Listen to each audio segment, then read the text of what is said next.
Hello everyone and আসসালামু আলাইকুম। কেমন আছেন আপনারা? আশা করি ভালো আছেন। আলহামদুলিল্লাহ আমরাও ভালো আছি। চলে আসলাম আপনাদের সঙ্গে আর একটা নতুন ব্লগ নিয়ে। রবিবারের দিন বিকেলে তাড়াহুড়ো করে চলে গেলাম বহরমপুরে। কেন গিয়েছিলাম সেটা জানতে হলে তোমাদেরকে কিন্তু পুরো ভিডিওটাই দেখতে হবে। তো এই যে দেখতে দেখতেই কিন্তু বহরমপুর বাস স্ট্যান্ডে পৌঁছে গেলাম, মানে মোহনা বাস স্ট্যান্ডে পৌঁছে গেলাম। আমার বাম পাশেই কিন্তু এক্সপ্রেস বাজার। তো আমি এক্সপ্রেস বাজারের সামনে দিয়েই সোজা চলে গেলাম। বাড়িতে অনেক কাজ ছিল, সেগুলো সামলাতে সামলাতেই আমার কিন্তু অনেকটা দেরি হয়ে গেছিল। বাস স্ট্যান্ডে নেমেই দেখি ঘড়িতে 4টে বাজে। অনেকটা বেলা চলে গেছিল, তাই আমি কিন্তু খেয়ে বেরোইনি।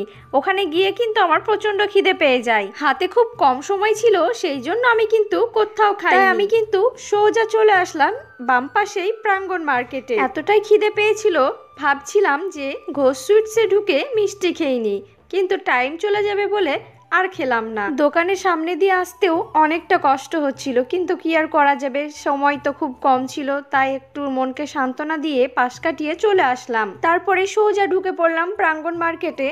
আমি কিন্তু নিচে কোনো কাজ করিনি, সোজা চলে গেলাম উপরে। এখনো তোমরা ভাবছো তো যে আমি কেন প্রাঙ্গণ মার্কেটে এসেছি? আসলে আমি তো তোমাদেরকে আগেই বলেছি, আয়ান আমার ফোনটা কিন্তু ফেলে দিয়ে ডিসপ্লেটা নষ্ট করে দিয়েছে। আসলে আমি কিন্তু এখন সেটাই ঠিক করার জন্য এসেছি। প্রাঙ্গণ মার্কেটে অনেক দাম বলছিল, তাই আমি আর নিইনি, সোজা চলে আসলাম নেতাজি মার্কেটে। আসলে আমার একটা ঘড়ি ভেঙে গেছে, মানে ফিতেটা কেটে গেছে, সেটাই ঠিক করতে চলে আসলাম ঘড়ির দোকানে। আমার আগের ঘড়িটাও এই দোকান থেকেই ঠিক করে নিয়ে গেছিলাম, তাই আমি আবারও চলে আসলাম এই দোকানে, মানে নেতাজি মার্কেটের প্রথমেই যে ঘড়ির দোকানটা পড়বে এটা কিন্তু সেই দোকান। আমি প্রথমেই দোকানে ঢুকে জিজ্ঞেস করে নিলাম যে এই ঘড়ির ফিতে পাওয়া যাবে কিনা। তো ওরা বলল হ্যাঁ পাওয়া যাবে, তাই আমি ওদের হাতে ঘড়িটা তুলে দিলাম। আর এই দাদাটা এক বাক্স ফিতে এনে ট্রাই করে দেখছিল কোনটা হবে। তারপরে মালিকের হাতে আমার ঘড়িটা তুলে দেয়। তো আমি বললাম ঘড়িটা থাক, আমি একটু পরে এসে নিয়ে যাচ্ছি। তো আমি দোকান থেকে বেরিয়েই একটা অদ্ভুত দৃশ্য দেখতে পাই, তাই আমি তাড়াতাড়ি ক্যামেরাটা অন করে নিই। আসলে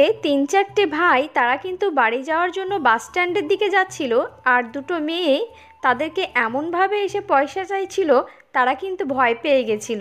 এটা কিন্তু দেখে অনেকেই হাসছিল, তাই আমিও তাড়াতাড়ি ক্যামেরাটা অন করে নিলাম। তারপরে আমি কিন্তু সোজা চলে আসলাম একটা ব্যাগের দোকানে। কিন্তু খুব দুঃখের বিষয়, আমি যেগুলো চাইছিলাম এই দোকানে কিন্তু সেইগুলো ছিল না। বলছিল আপনি পরের সপ্তাহে আসুন, আপনাকে দিয়ে দেওয়া হবে। এই কথাটা শুনে আমার কিন্তু ভীষণই মন খারাপ হয়ে যায়, তাই আমিও তাড়াতাড়ি এই দোকান থেকে বেরিয়ে চলে গেলাম অন্য একটা দোকানে, সেই দোকানে পাওয়া যাবে কিনা তাই দেখার জন্য।